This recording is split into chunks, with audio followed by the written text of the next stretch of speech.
I guess there's some artists that had such a good first album that it would be almost impossible to top their second album. So, you're allowed to disagree with me, but I'm going to state my case and we're going to go from there. All right.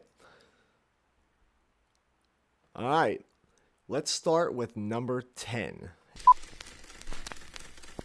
Number 10, I might get a couple people mad on this one. All right. So, this is my opinion again, and for me, number 10, I'm going with 50 Cent, The Massacre. Okay?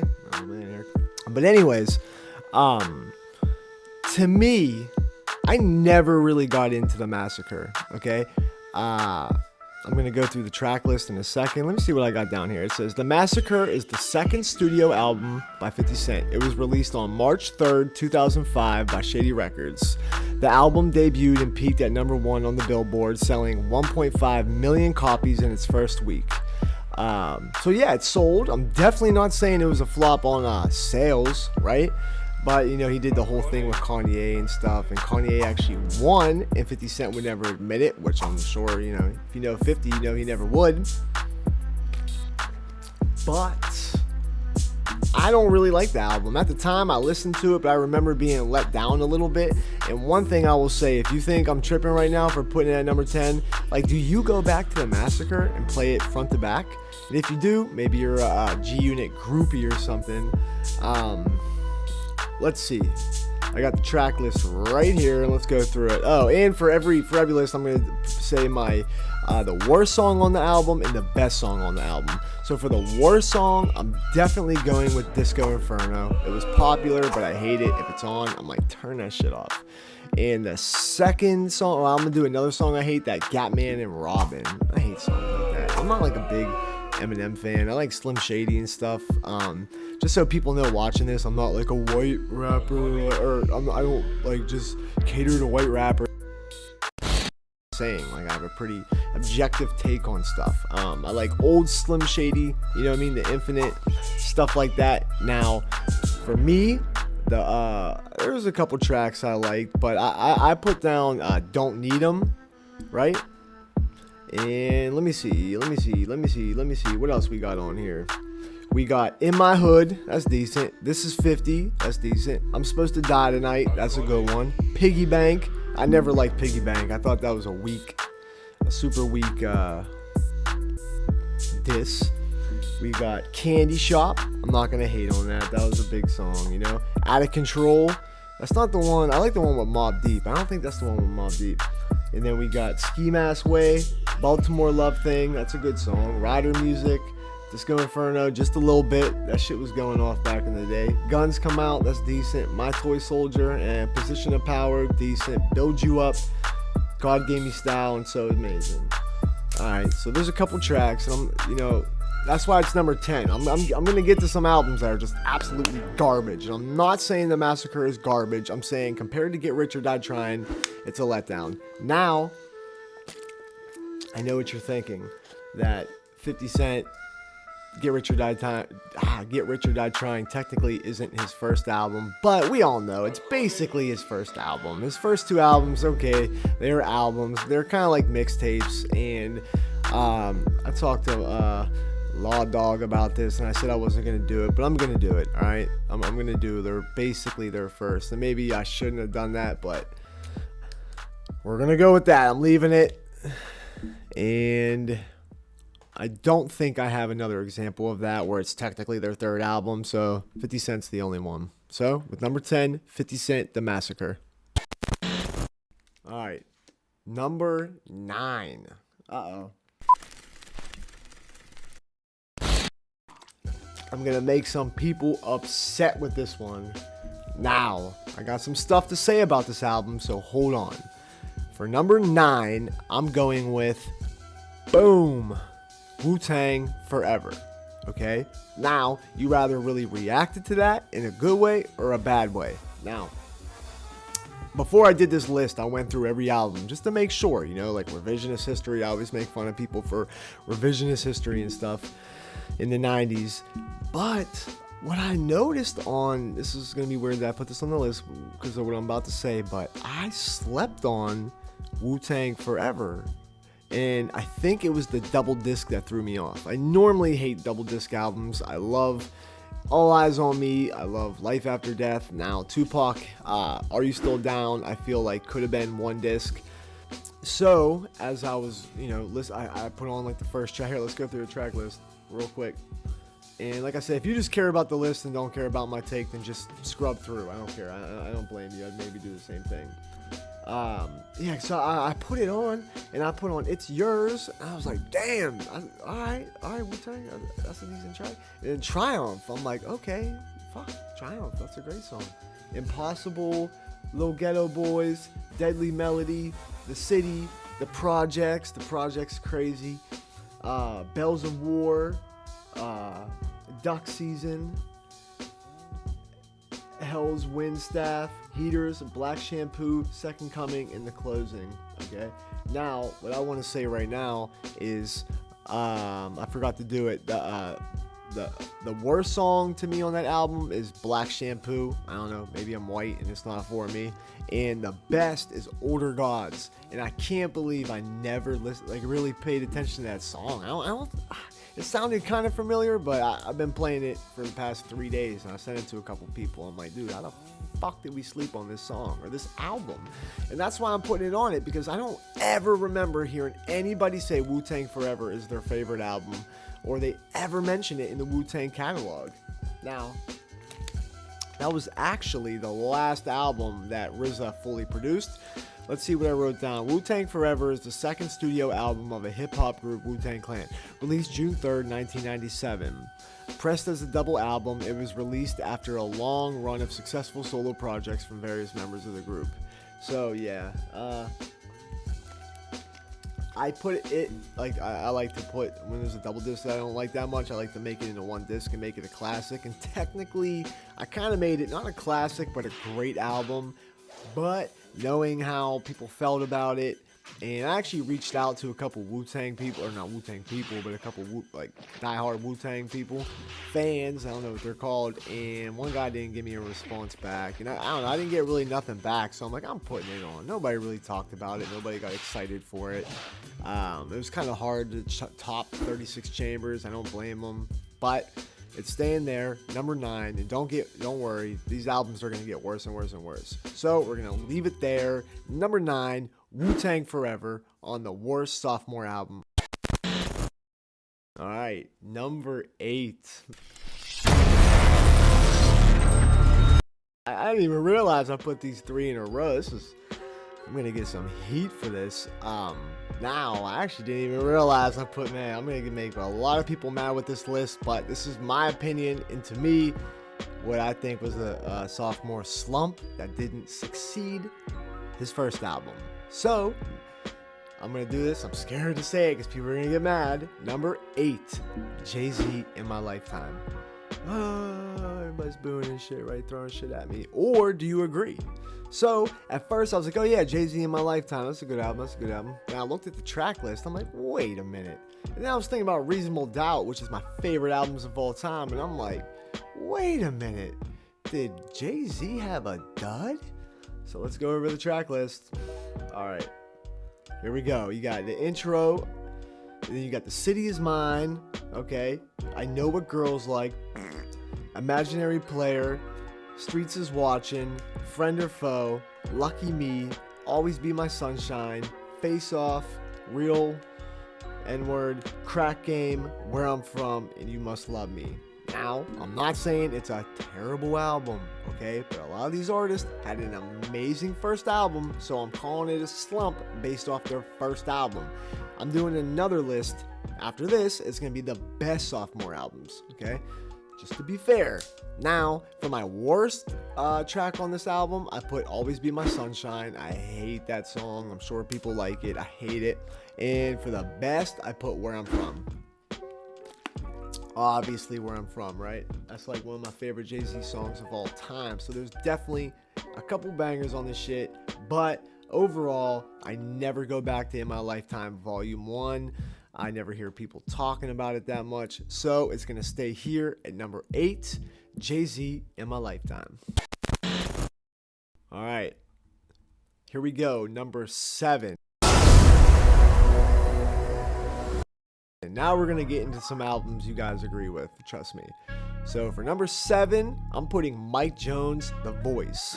It came out April 28th, 2009. Now, for some reason, I just love his first album, Who's Mike Jones. I don't know if it was just the time I grew up in and the people I was around, but I literally just played that album over and over and over. To me, it's a classic. It's a down south classic.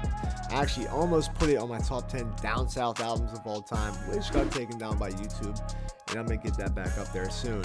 But this album sold 25,000 copies in its first week. And the album's lead single was Drop and Give Me 50, featuring Hurricane Chris, and the album's second single, Cuddy Buddy, featuring T-Pain, Twista, and Lil Wayne. Alright. So, number 7, The Voice, Mike Jones. It was terrible. I played it again to make sure, you know what I mean, I wasn't tripping on it. And I think I just said the worst song is I Know featuring Trey Songz. And the best, it was really hard to find the best, I put Swagger Rates. It was like the second track off the album, and I was actually like, alright, that's decent. Definitely know who's Mike Jones. So, that's what it is, okay? So, number 7, Mike Jones, The Voice. Number 6. This album, it actually didn't have a lot of hype for it. They were trying at the time, if I remember, and it just, you know, at this time, this person was kind of falling off. But I'm gonna go with G-Unit, Tos, Terminate On Site. That album was terrible. It kind of had Massacre vibes to me, and I just don't like that G-Unit. I'm more of a Power of a Dollar, like the Ghetto Quran and stuff like that. I love that type of 50. My favorite 50 song, since you asked, is maybe the Ghetto Quran. Seriously, dude. Especially because it's a true story.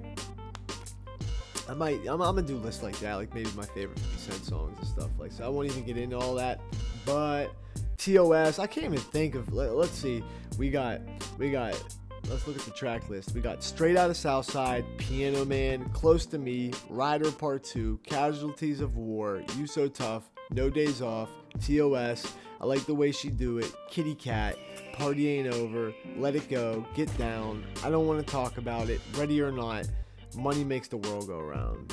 And I don't know any of those songs really. Well, I listened to this album before I did this list, and I will say the worst song on this album by far is Kitty Cat. It's like, damn, why don't you put that on the album? I don't get artists sometimes though. I have rapped before. I had a couple mixtapes, and I guess it's easy you think everything you do is good, but when I was in a Kitty Cat, I'm like, why the fuck would you put that on an album? It makes no sense, you know? I feel like these rappers have too many yes men around them. That's why they need the profit. They need the goddamn social profit to come in, like, that's garbage. Like, what are you putting that out for, you know? I'll be objective, I won't kiss anybody's ass, and I'll let them know. And you'll see by my verses, once I get my YouTube stuff going, like my verses battles, which I do have one. It's Havoc vs. RZA. It got taken down. I'm trying to figure out how to get it back up. And you'll see that my selection, that's what I want to do. I want you guys to like trust what I'm saying, and it's not going to happen overnight. I'm going to have to keep doing these lists and stuff, and I'm just trying to build a relationship with y'all. You know what I'm saying? I'm like a encyclopedia with hip-hop. I don't know why. I've always just gravitated to it since I was in like first kindergarten. I was listening to rap in kindergarten. I swear to God, that's my dad. That's Big Ray. I've always listened to rap, and I've always studied it. I've always that's all I did was listen to albums and whatever. So I'm not going to say too much more about that because it's garbage, and I'm not going to waste my time on it. So, number 6, G-Unit, TOS, Terminate On Site. Number 5, Jadakiss, Kiss of Death. Sorry, Law Dog. Lauders, I know you're going to be mad at this, but I had to do it. Coming off Kiss the Game Goodbye, which is a classic album, one of my favorite albums of all time. And can I say, his only classic album? Dare I say his only classic album? That's my opinion. Some people don't agree with me, but I don't. It's like, I don't know, man. Jada isn't the best at albums. He has good mixtapes and stuff like that, but just when it comes to albums, I don't know, man. It's like his song selection and his beat selection. I'm like, what are you doing, Jada? You know what I'm saying? Like, we don't have like a hard track, like say like Show Discipline. I mean, that's on the album I like, but why can't you just make an album of those? All right, let's get into the track list. Now, actually, I gotta see my little 1-2. Kiss of Death released June 22nd, 2004. The album singles charted successfully. The singles included Why, which peaked at number 1 on the Billboard, and You Make Me Wanna featuring Mariah Carey. See, that's when Jada started getting into that. He started getting like into like down south stuff. He started doing those duets with R&B singers, which I guess when I'm with my girl, my wife now, Mrs. Prophet, I enjoy it, but I never was into that. I just, I guess, I mean, they all had a couple. I can't lie. I guess Ja Rule had a couple, but yeah, from Ja Rule it was cool and people like that, but from Jada I didn't want it. Right now, let's go over the track list. We got Intro, Why You So Mad At, Shine, Bring You Down, Time's Up, Why, You Make Me Wanna, Hot Sauce to Go, Real Hip Hop, Shootouts, Still Feel Me, By Your Side, Getting It In, Air It Out, Welcome to D Block, Kiss of Death, I'm Going Back. Couple tracks. The ones I like on it, or let me see the worst. The worst is What Are You So Mad At? What You So Mad At? I hate that song. And the best, I'll probably have to go Air It Out. You know, that's a fucking great track. It's one of his best songs, I think. A bunch of people freestyle on that song too. So, and a couple other ones, I got like Why, obviously, By Your Side, Air It Out, Welcome to D Block, Bring You Down, Time's Up with Nate Dogg. So, that right there. It's not a terrible album, but for Jada, I'm calling it a sophomore slump, and he never really came back after that because The Last Kiss I wasn't feeling either, and then he did the Top 5 Dead or Alive, which I wasn't feeling either, and Ignitus, I don't know if that's how you say it, but yeah, so Jada just isn't a good album maker. He's not, sometimes he just picks the wrong beats, like I said, not the right track, so we're going to leave it at that. Number 5, Jada, Kiss of Death. Alright, now, I probably should have had this number 1, and the reason why I didn't is because I don't even like this rapper that much, but I'll get right to it. Number 4, Fabulous, Street Dreams.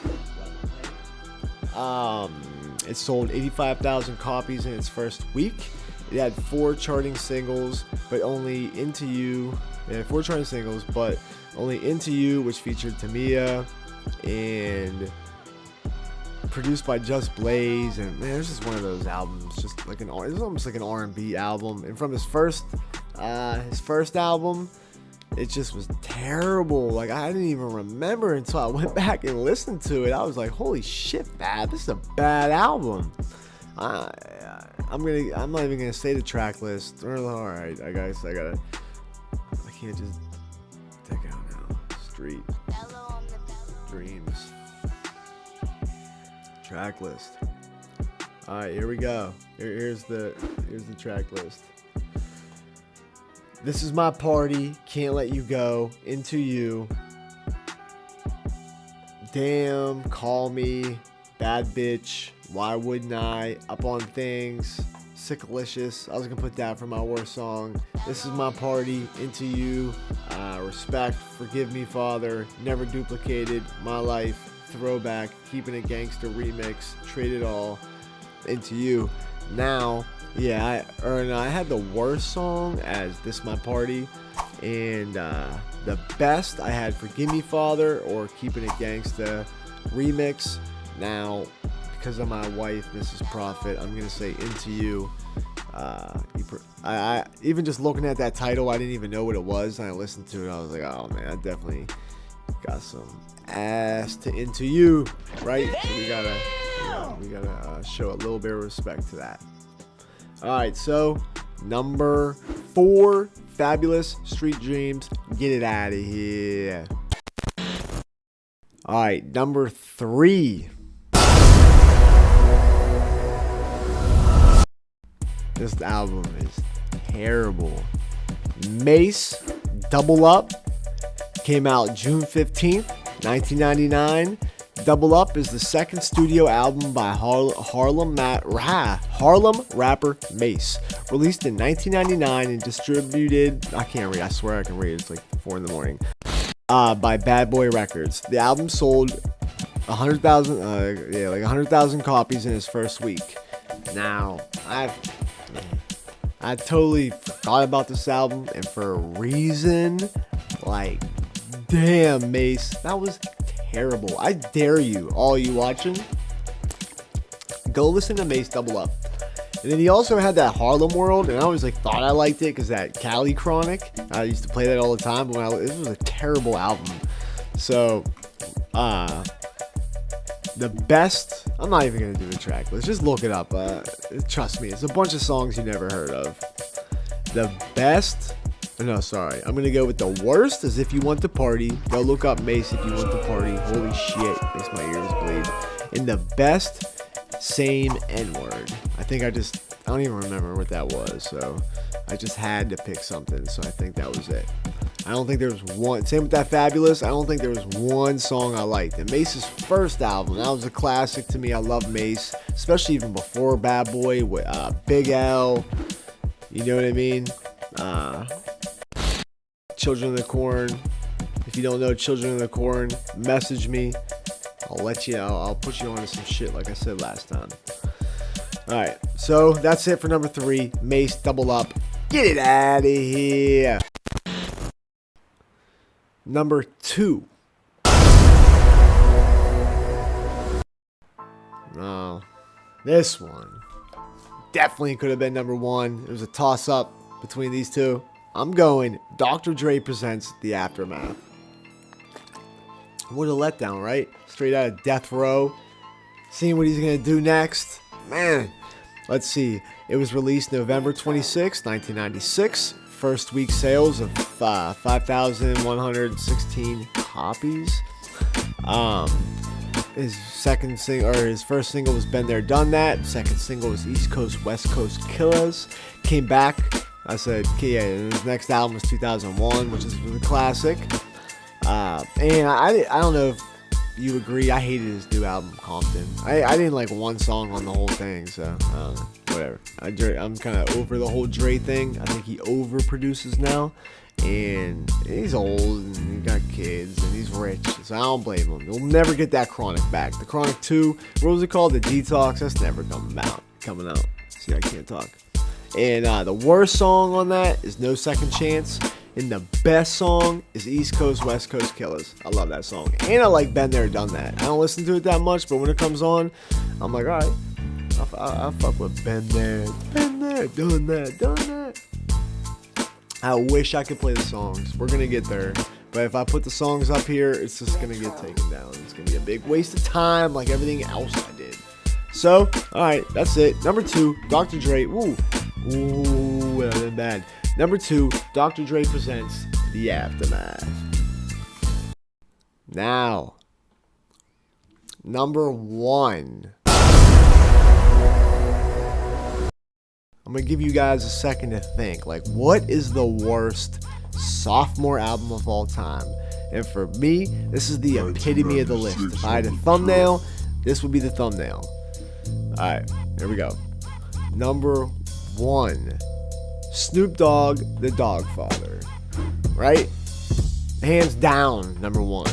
I remember, like I said, I've been listening to rap forever. I remember it coming out, and I loved the album cover. I loved the photo shoot for it. I loved the black. I loved how he was coming out of Death Row. I loved, it was like, wasn't that like a weird time? Like, didn't he still have some tracks produced by Daz and Corrupt? Actually, hold on. This album debuted at number 1 with a strong first week sales of 479,000 copies. Doggy Style sold like 800,000 copies. With Tupac at number 2 with the second week sales of 250,000. Sorry, that was like 2,000. Now, camera cut off. But Snoop Dogg, the Dogfather, terrible album. I love the album cover. I love like the feeling of like what it was gonna be. I was excited for it. And the first single was Snoop's Upside Your Head, and then it came with Vapors. During that time, he was fighting a case, so that probably maybe had something to do with it. And I wrote a couple things down about this album. This was Snoop's final album on Death Row under his name Snoop Doggy Dogg.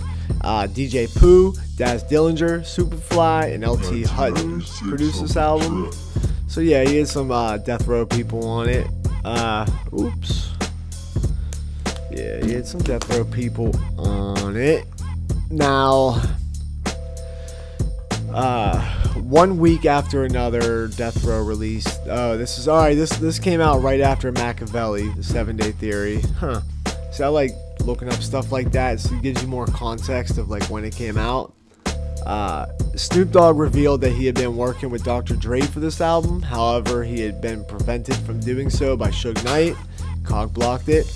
Suge Knight wanted to present a more... Oh, jeez, I need to do these earlier. Snoop Dogg wanted to present a more positive image in his lyrics. So I guess that's what was going on with that. That he wanted to get away from the gangbanging and stuff. I enjoyed it, and everywhere I go around the world, people, you know, I sign more Dogfather records than any other record I put out. That's hard to believe. I'm just gonna bring the positive side of music. But it's a classic album cover, you know? It's a classic photo shoot. But maybe that's why they have it. It's a good picture of Snoop, but... Dr. Dre stated his feelings on the album and said, "But to be perfectly honest, I don't like Snoop Dogg's new album. It has nothing to do with me not working with him because I'm just like everybody else. I like it or I don't." The first time I heard the single, I was grooving to it, but then I really started to get into the production and how it was sounding, you know? The first time you hear some shit, you just want to listen and get your groove on, but after that, I started breaking songs down. There's really nothing that was said on there that hasn't been said 50 times before. So, Dr. Dre didn't like it, I didn't like it, I doubt you liked it. And let's see what I had. So for the worst song, I put Groupie. And the best song, I put Snoop's Upside Your Head. I still like that song. That shit ain't bad, right? So I want you to like this, share it, comment, hate on it. I would like to know, what would you say are the biggest sophomore slumps in your opinion, or what I should have took off? Are you mad about the WuTang? You mad about the JayZ? You mad about the Jadakiss? I'm sure you are. But like I always say, if you think I shouldn't have included something, you have to tell me what I should take out and put in. You can't just say, "Oh, you should have added that album." No, what would I take out? Because it doesn't work like that. This isn't the top 11. Now, just for a little bonus little take, I couldn't bring myself to it. I almost put Bone Thugs Art of War. And the reason why I didn't is because I went back and listened to it. Oh, that's another album that I would, if I could make one disc, that shit would be a fucking classic. A little filler in there, but I was listening to it and I was like, Body Rot and Days of Our Lives and what else? Thug Love, and there's just so many tracks on that album that I was like, I can't do it. But compared to East 1999.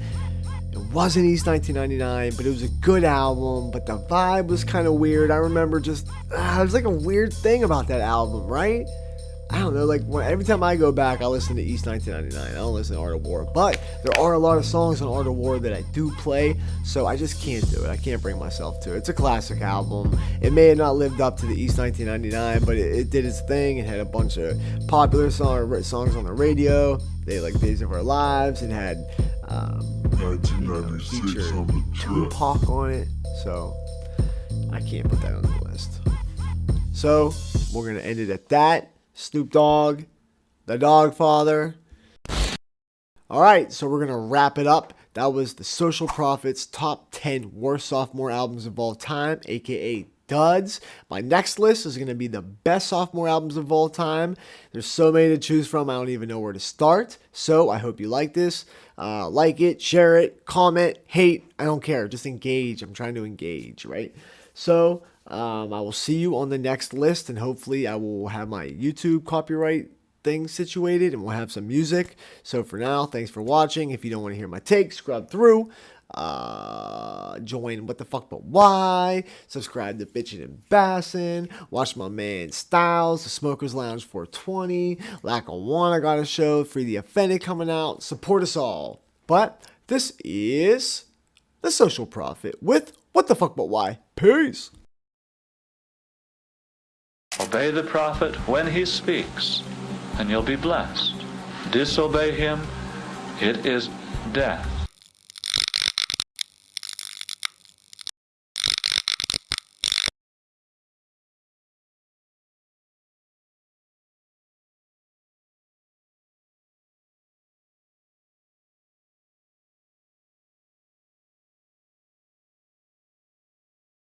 Now you're looking at me. Look down. You see that right behind my laptop down here? Subscribe, support. Seriously, you know, we work our asses off to supply content to you. So pay it forward, pay it back. Like our channel, god damn it. Shout out Styles.